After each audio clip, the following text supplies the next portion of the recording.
everyone knows that the water levels are rising. Future water levels are going to rise more. And how we address this is going to impact the whole fringe of our bay and our city. So as we make these resiliency upgrades, how can designers and private entities, individuals help support these county, municipal, and state efforts? And I'm here to introduce you to some of those people that have those solutions. So these are the top resiliency folks in Miami-Dade County who I have a pleasure to work with. The first is Mariana Boldu.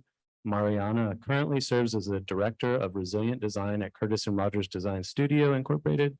She is an innovative professional designer with a passion for integrating the built, cultural, and natural realms while applying a highly sensitive environmental approach. Her unique triple background in architecture, landscape architecture, and urban design, along with her rich and extensive professional experience, has allowed her to contribute to a wide range of project types and scales from planning through construction. She's held positions of responsibility at internationally recognized award-winning firms such as Architectonica Geo, Raymond Jungles locally, Design Workshop, VAG, and BDT Architects, and Curtis & Rogers, obviously. And Mariana is a registered landscape architect in Florida and Colorado, a registered architect in Argentina, a lead accredited professional and a member of the American Society of Landscape Architects, and she received her professional graduate degree in architecture at UCC Cordoba, Argentina. She completed her MLA at the State University of New York, SUNY ESF, and doctoral courses in sustainable design at the Polytechnic University of Catalunya, Barcelona, Spain. I knew that's why I liked Mariana so much. And then also a great champion I'd like to introduce is our leader for these resiliency efforts for our local projects. And this is Aida Curtis. And Miss Curtis is the president of Curtis & Rogers Design Studio, Incorporated, an award-winning innovative boutique landscape architectural firm in South Florida, here in Miami-Dade.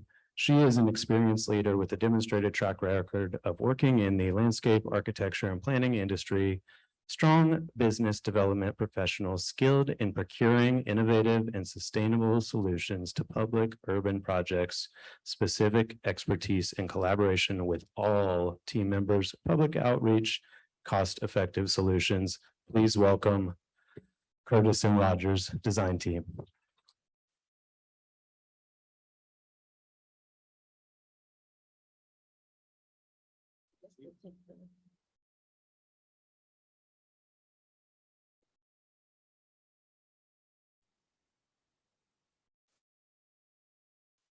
Hello, good afternoon, everybody.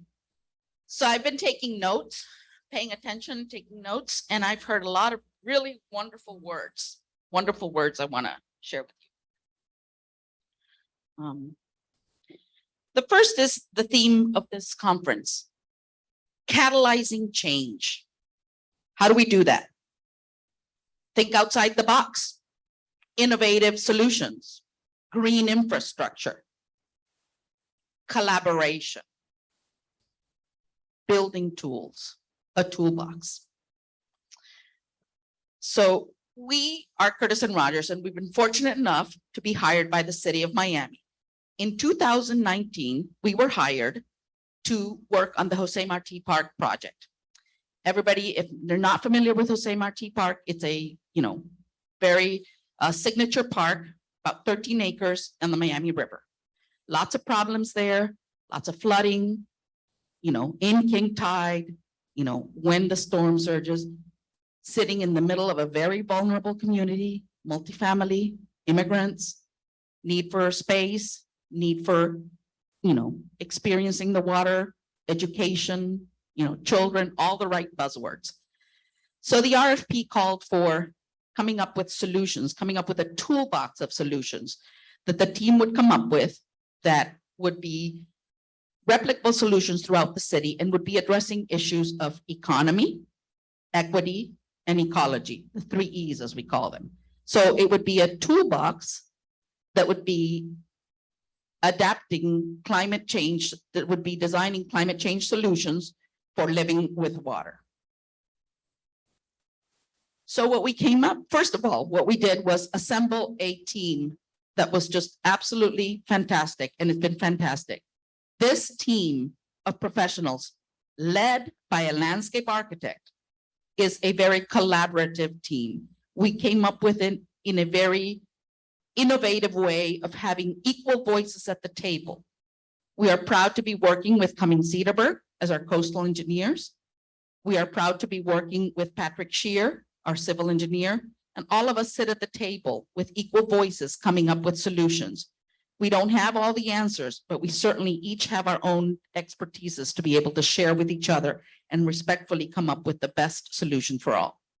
Our toolbox of solutions includes items for collection of water, protecting the park, protecting the neighborhood, cooling the park, cooling the neighborhood, and connecting.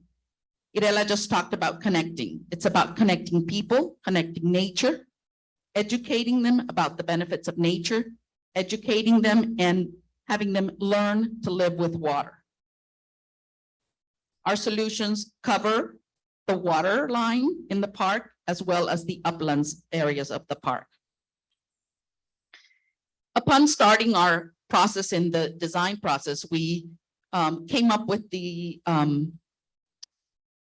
measurements, or we came up with the Water's Edge Design Guidelines Framework, which is put out by the Waterfront Alliance.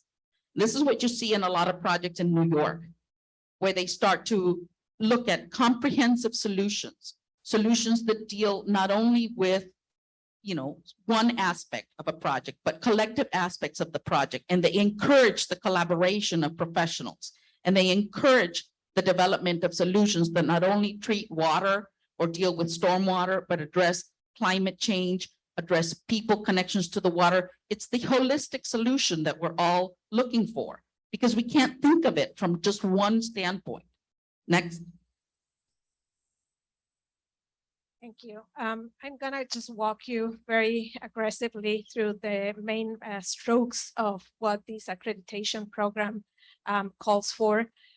It's a validation program that it's a framework for not only developing the right processes when you go through a project at the water edge, but also it informs the project through the lifespan from the beginning to the end and even to the afterlife. So credit zero, which is the first category, sets the ground rule for absolutely everything. It's the baseline. So right there, you have to communicate what your team is and what the roles are and how the interdisciplinary collaboration comes about. Then you have to go into assessing the vulnerabilities of the project across many different aspects. So that entails a very in-depth site assessment and inventory and recognition of what the issues are. And then from that, you need to engage with the community. So a very powerful engagement process that took us more than 50 encounters with the stakeholders and agencies throughout. From there, you go into this backbone, which is the last one, that is the adaptive and monitoring plan for the whole project that takes the project to be accountable after you are built. So it's about partnerships with many different institutions and nonprofit organizations and universities and anybody that would be willing to collaborate on managing the adaptiveness design of this park after it's built, and also monitoring. So here we're partnering with with Danielle from the Ocean Conservancy, and along with that framework and the city, everybody is joining this effort to be able to monitor the park afterwards.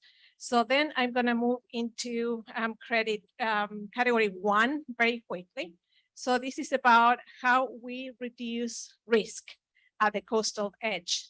And I'm going to just speak about 2 of the credits, how we avoid the risk from the coastal stressors, And then how do we design these structures to improve the visual connection to the shoreline? So what you see on the screen are two images and two cross sections of the conditions of the park as it exists today. And you can see the tidal flooding that occurs. On the next slide, you get to see what the strategies for protection at the water edge we're proposing. So this is an existing case. So we're retrofitting and adapting. So we're planning 3 different strategies. On the north, we have a living shoreline that it's a terrace, mangroves and coastal marshes. In the center portion, we're having a new sea wall with reef paneling attached to the sheet piles. And on the south side, we have a different living shoreline, and the 2 living shorelines are a little bit different on their approach as to how they relate to the mean high water line and the existing conditions. You see in the next slide a little bit of a close-up section of the north living shoreline. So right there, you see how we are terracing in 2 different plates. The first one contains mangroves, and the upper one is just coastal marshes, and then coastal vegetation on the upland. The retaining wall on the back, it's protecting the whole park at elevation 6, according to the new design guidelines from City of Miami. But you can see how this terrace approach is the structure with conditions on the maintenance, on the viewing, the trimming, all those things that people say cannot be done, that are very difficult to achieve. We are testing here, and we're just making the case that it can be done. On the next slide, you can see how the south one, it actually speaks to the different visual connections that we're trying to maintain. So there is very strategic intentions on visuals here as there is on the other one, but the strategies are slightly different.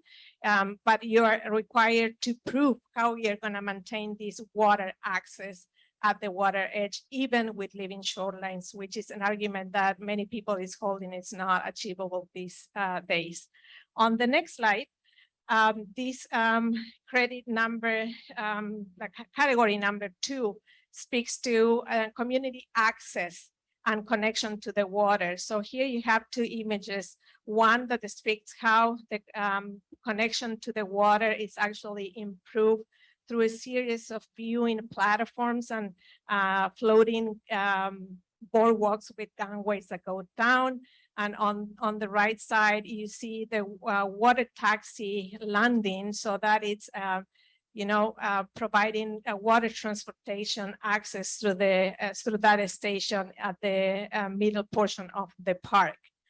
Category 3, which is the next one, we're still on 2. It talks about connection. I'm sorry, I thought we were given 10 minutes, but apparently we were only given 2 minutes for this presentation. So maybe we have to wrap it up, Mariana. So sorry, I thought we were given 10 minutes, so I am going to apologize to all. We were given 2 minutes. Just to give you an example, this is a collaborative design, and what we are doing at Jose Marti is we are addressing all aspects of climate change, including the cleaning up the water before it goes to the bay, protection from storm surge, carbon sequestration, heat island effect. We're providing education for the community, for those disadvantaged, communities, for them to understand what it is to live with water, understanding what each of the water systems does. It's the important message in working with projects is collaboration, multidisciplinary collaboration, equal voices at the table, because each of us have a talent, each of us has an expertise, and each of us is worthy to be heard. Thank you.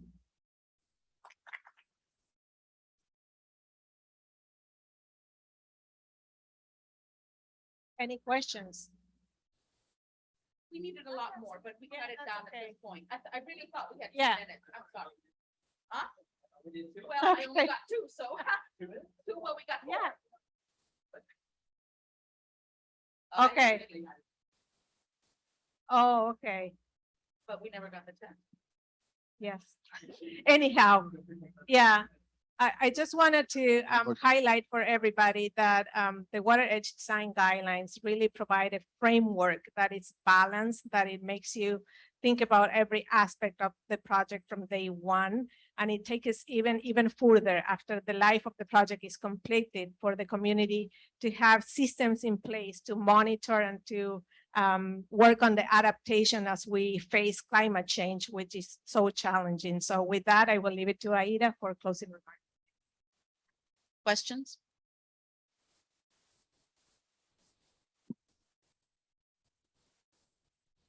Got a question here? Hi, thank you so much for your presentation. My name is Sheree Lewis-Gress, and I'm actually visiting from New York, and I happen to be on the WEDG Technical Advisory Committee. So I'm so delighted to see that this will be the first project. So congratulations to you and to everyone who worked on this project. It's just really wonderful, and I can't wait to see what other projects you have that are going to come, particularly, you know, with projects maybe in private development, and to see, you know, the whole industry that can be created around it, because every project needs advisors. So I know this is more of a comment, but I just wanted to say congratulations and thank you for bringing it down here to South Florida. It's sure to be successful after this wonderful project you worked on. Before you go, I have a question. I was involved in a WEDG program in New York, and I have a very distinct question. The government was on board for integrating WEDG. The government cleared the way for WEDG to come to bear on the project. Hyperlocally here, is it going to be a private-driven implementation strategy?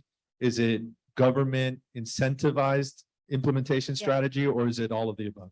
I can speak to that. We actually work with City of Miami as we kind of, you know, brought them on board to pursue this project, to incorporate WEDG as a platform on their own design guidelines and modifications to the code, to the city code.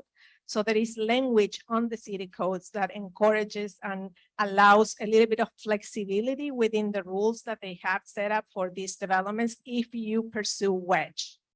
So that's, you know, how it's framed within City of Miami. It would be really wonderful if other cities and if the county could consider this as a framework to encourage, because it's really, you know, integrated on all aspects of, you know, the watershed management. Government-led with academic institutions and nonprofit partnerships doing the monitoring and maintenance. I have a question because I've been involved with the WEDG program with you. And because WEDG is a watershed-based and more holistic approach, socially driven and everything, if the county were to make it like a voluntary design guidelines criteria, what kind of an impact do you think that might have on the Bay as we retrofit our cities? Because the project includes a significant component of education and equity and bringing people to the water. I think that's part of what right now we are missing. We have all been saying education, education. Why do people throw the plastic caps on the water? Why do people? I think it's education.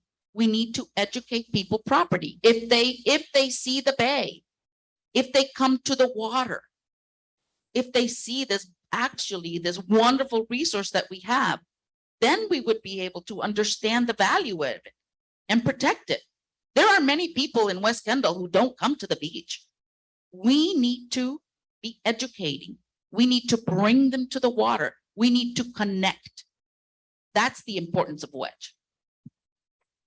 I think you nailed it. That is a very good summary. Thank you very much. Thank you so much, Curtis and Rogers.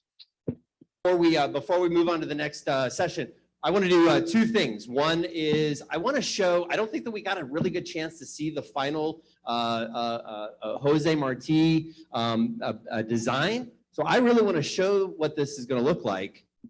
And it's really the pollutant load reduction that we want to show you. So this is the first project, and this is the outcome out of the WEDG criteria. And this project is designed above and beyond the normal permitting standards to give a net improvement above what's required by far for this project. So for Jose Marti, we are creating the park into a waterfront filter. It's filtering the 5 outfalls that come through the park, and it is creating a living sponge along the Miami River. And it's also creating a home for the ecology of the living shoreline that's being dissolved or designed as part of this project. And all of the benefits from the stormwater retrofits combined with the permeable pavement and the outfall retrofits bring us to about 300 pounds of nitrogen reduction, 40 pounds of phosphorus, and over almost 8,000 pounds of sediment reduction annually. So this is a really, really big deal. And we need all the projects to be designed to an advanced standard to bring in a net improvement above what is normally required, or we are never going to make a dent in the pollution load coming off of our land-based pollution. Thank you.